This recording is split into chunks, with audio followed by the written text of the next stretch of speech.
தூயமல்லி, சீரக சம்பா, கருப்பு கவுனி, மாப்பிள்ளை சம்பா. இன்னும் நிறைய இருக்குது.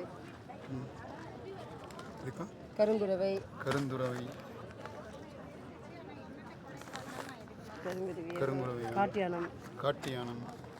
மற்ற இது சாமை, இது மாப்பிள்ளை சம்பா, திணை, இது வரகு.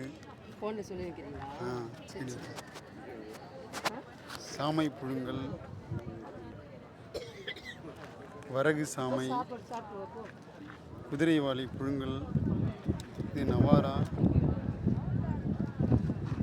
இளமை சாம்பா, இலுப்பை பூ சாம்பா, இது பார்லி, இது சிகப்பு, இதுனாக்கா சிகப்பு கவுனி, கருப்பு கவுனி மாதிரி சிவப்பு. இதுக்கா மூங்கில். மூங்கில். வாங்க சார், அவுல் ஐட்டம் நிறைய இருக்கு. நேற்று சொல்லிட்டு போனீங்கல்ல, கருட சம்பா, தங்கா சம்பா, சிவன் சம்பா, இது கோதுமை அவுல்,